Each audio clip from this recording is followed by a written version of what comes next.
Hello दोस्तों, आप किसी भी एग्ज़ाम की तैयारी कर रहे हैं तो आपके लिए वीडियो काफ़ी महत्वपूर्ण होने वाला है। चलिए हम वीडियो को स्टार्ट करते हैं। आज हम जानेंगे सल्तनत काल के बारे में। सल्तनत काल के बारे में जानने से पहले हम जानते हैं सल्तनत काल का जो सर्वप्रथम वंश था वो कौन वंश था? गुलाम वंश था। अब हम गुलाम वंश के बारे में जानते हैं। गुलाम वंश को हम लोग किस किस नाम से जानते हैं? गुलाम वंश को हम लोग ममुलक वंश भी कहते हैं। ममुलक का अर्थ होता है स्वतंत्र माता पिता से उत्पन्न संतान, या इसे हम लोग इलबरी वंश के भी नाम से जानते हैं, या इसे प्रारंभिक तुर्क वंश भी कहते हैं, या इसे दास वंश भी कहते हैं। तो इतने सारे नाम से हम लोग किस वंश को जानते हैं? तो आंसर आएगा गुलाम वंश को जानते हैं। अगर गुलाम वंश का स्थापना पूछेगा किसने किया था तो आपको बताना है कि कुतुबुद्दीन ऐबक ने किया था।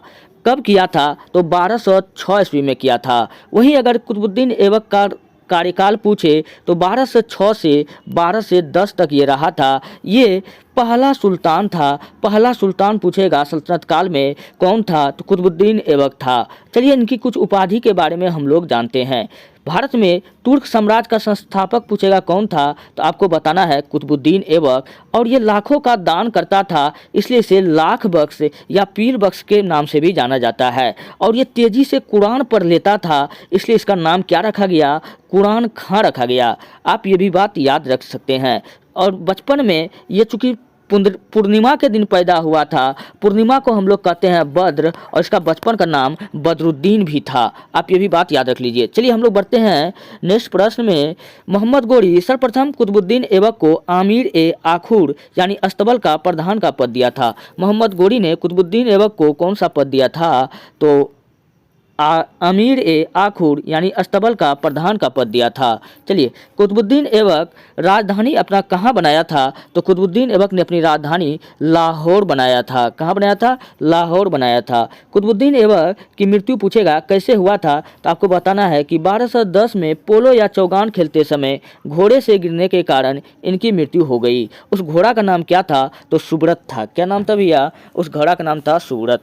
अच्छा, भारत में जो पोलो का जो खेल है ये पूछेगा किसका देन है? तो ये भी बताना है कुतुबुद्दीन ऐबक का ही देन है। अब पोलो में पूछेगा कि कितना खिलाड़ी होता है? तो पोलो में चारों खिलाड़ी होता है, चारों खिलाड़ी होता है। आप ये भी बात याद रखिए। और कुतुबुद्दीन ऐबक ने क्या क्या सब बनाया था तो थोड़ा सा हम लोग जान लेते हैं। कुतुबुद्दीन ऐबक ने बनाया था कुतुब मीनार, अपने गुरुजी के याद में बनाया था। क्या बनाया था? कुतुब मीनार। और बनाया था 2.5 दिनों का झोपड़ा। 2.5 दिनों का झोपड़ा कहाँ है? ये अजमेर में है। पूछेगा ये क्या है? तो बताना है कि ये मस्जिद है। तो ये भी बात आप याद रख लीजिएगा। तो कुतुबुद्दीन ऐबक का गुलाम पूछेगा कि कौन था? तो आप याद रख लीजिएगा कुतुबुद्दीन ऐबक ने गुजरात जीतते समय इल्तुतमिश को खरीदा और अपनी पुत्री का विवाह करवाया और इसे बदायूं का सूबेदार बना दिया।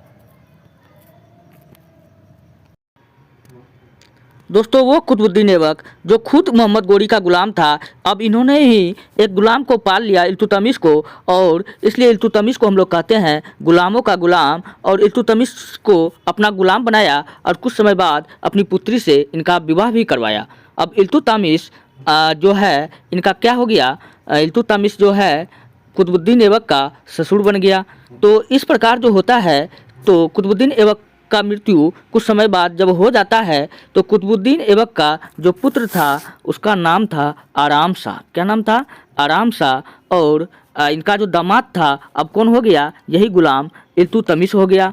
अब ये दोनों गद्दी पर बैठना चाहता है, लेकिन इनसे पहले मोहम्मद गोरी का 3 रिश्तेदार आ जाता है जिसका नाम ताजुद्दीन एल्दोज, नसरुद्दीन कुआचा और गयासुद्दीन महमूद, और आकर के आराम शाह से कहता है कि तुम गद्दी खाली करो। भैया आराम शाह, तूने बहुत आराम किया, अब चलो गद्दी खाली करो, क्योंकि कोई गुलाम इस गद्दी पर नहीं बैठ सकता है। हम लोग राजा के वंशज हैं, इसलिए हम लोग गद्दी पर बैठेंगे।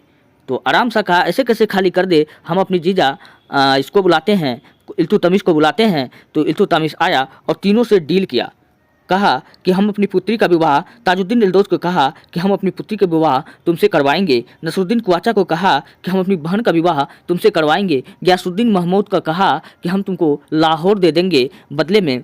तुम लोग हमें राज करने के लिए दो। तो इतने में लेकिन ये लोग माना नहीं। तो क्या हुआ कि तीनों में युद्ध शुरू हुआ। तो एक तरफ कौन था, इल्तुतमिश, एक तरफ कौन था, इल्तुतमिश, और दूसरे तरफ था मोहम्मद गोरी के वंशज, और दोनों में एक युद्ध होता है। इस युद्ध में क्या होता है, ताजुद्दीन एल्दोज जो है सिंधु नदी में कूदकर आत्महत्या कर लेता है। नसरुद्दीन कुआचा मारा जाता है। गयासुद्दीन महमूद भाग गया। जब भाग गया तो इल्तुतमिश इस प्रकार शासन किया। अब शासन पर कौन बैठा, इल्तुतमिश बैठ गया। अब इल्तुतमिश जब बैठा तो इल्तुतमिश को दोस्तों हम क्या कहते हैं, ये किसका गुलाम था, ये कुतुबुद्दीन ऐबक का गुलाम था। तो जुड़ के युद्ध में आराम शाह मारा गया था। दोस्तों आराम शाह और इल्तुतमिश के बीच में एक युद्ध हुआ था, क्योंकि जब गोरी का रिश्तेदार आया था तो इन्होंने इल्तुतमिश से कहा था उसी बीच में कि आप तब तक आराम कीजिए, तब तक हम इन दोनों से निपटा करके बाद में गद्दी दे देंगे। इल्तुतमिश ने इनके साथ छल किया, दिया नहीं। तो आराम शाह ने आया था इससे मांगने के लिए, आपने हमसे धोखा किया। तो इनसे एक युद्ध हुआ था। इसी युद्ध को हम लोग कहते हैं जुड़ का युद्ध। इसमें क्या हुआ था, ये मारा गया था। इसमें इल्तुतमिश शासक बना। चलिए, गुलाम वंश का वास्तविक संस्थापक कौन था, तो आपको बताना है इल्तुतमिश था। गुलाम वंश का वास्तविक संस्थापक इल्तुतमिश था। चलिए बढ़ते हैं नेक्स्ट प्रश्न की ओर। अगला प्रश्न है कि इल्तुतमिश के बाद जो राजा बना था वो कौन राजा कौन बना, राजिया सुल्तान। इल्तुतमिश की बेटी का नाम क्या था, राजिया सुल्तान। ये पहली एवं अंतिम महिला सुल्तान थी। दिल्ली सल्तनत की पहली एवं अंतिम महिला सुल्तान कौन थी, राजिया सुल्तान। पुरुषों के ड्रेस में कुआ पहनकर राज दरबार में भाग लेती थी। राजिया ने अपने प्रेमी याकूत को, राजिया का एक प्रेमी था याद रखिएगा याकूत, इसको आखुर एक पद प्रदान किया था। चलिए, फिर उसके बाद में अल्तुनिया ने छलपूर्वक याकूत की हत्या कर दिया। जो इसका प्रेमी था राजिया का, इसका हत्या कौन कर दिया, अल्तुनिया ने कर दिया। अब अल्तुनिया के विद्रोह को शांत करने के लिए जब राजिया भटिंडा गई तो राजिया को कैद कर लिया गया। इधर नसरुद्दीन महमूद को हेड बना दिया गया। पुनः राजिया और अल्तुनिया का विवाह हो जाता है। कैथल नामक स्थान पर राजिया और अल्तुनिया की हत्या कर दी जाती है 8 हिंदू डाकू की सहायता से। चलिए हम लोग बढ़ते हैं। और इधर नसरुद्दीन महमूद गद्दी पर बैठता है। इन्होंने बलवन को नायब का पद दिया। बहराम शाह इनके समय मंगोल का आक्रमण हुआ। आप ये भी बात याद रख सकते हैं।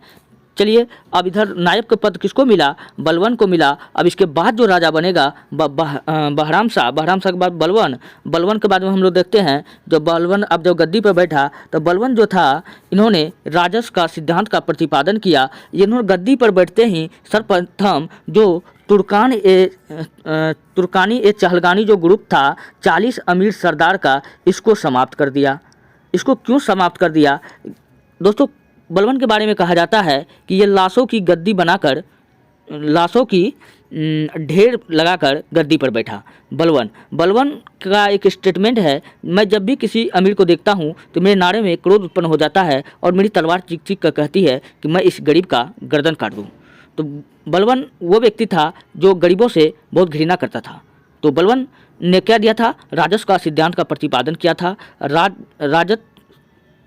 राजत्व में देवत्व को शामिल करता है, ये भी बात उन्होंने बोला था। और इसका दूगो उपाधि याद रख लीजिएगा, क्या, जिल्ले इलाही का उपाधि किसने धारण किया था, तो ये बलवन ने किया था। जिल्ले इलाही का मतलब होता है ईश्वर का छाया, नायाबते खुदाई इसका मतलब होता है ईश्वर का प्रतिनिधि। ये दोनों उपाधि किसने लिया था, तो ये बलवन ने लिया था। आप ये बात याद रख लीजिएगा। चलिए, इन्होंने ही सर्वप्रथम सिजदा एक प्रथा होता है, इन्होंने सिजदा पोबोस नोरोज शुरू का। सिजदा मतलब सिर झुकाकर, पोबोस मतलब सलाम जो करता है हाथ से, उस नोरोज ये सब प्रथा का शुरुआत पूछेगा किसने किया था, तो आप बताइएगा कि बलवन ने किया था। बलवन ने लाशों का सीढ़ी बनाकर गद्दी पे बैठा था। आप ये बात याद रख सकते हैं, क्योंकि बैठते समय इन्होंने 40 तुर्कान ए चहलगानी में 40 अमीर तुर्की सरदार का जो ग्रुप था जो कुतुबुद्दीन ऐबक ने बनाया था, इनको इन सब का हत्या करके गद्दी पर बैठा था। चलिए, बलवन ने पूछेगा कौन सा नीति को अपनाया था, तो आप बताइएगा रक्त एवं लोह का नीति किसने अपनाया था, तो बलवन ने। दीवान ए अर्ध सैनिक विभाग बनवाया। दीवान ए अर्ध सैनिक विभाग किसने बनाया, बलवन ने। नसरुद्दीन महमूद ने अपनी बेटी का विवाह बलवन से किया। ऐसा माना जाता है कि नसरुद्दीन महमूद ने बलवन को उल्गू खां की उपाधि दिया। बलवन ने तुर्क ए चहलगानी का दमन किया। मैंने बताया तुर्क ए चहलगानी में टोटल 40 अमीर तुर्की सरदार हुआ करता था, जिनको नष्ट किसने किया, बलवन ने किया। चलिए, बलवन बिहार के क्षेत्र पर भी आक्रमण करके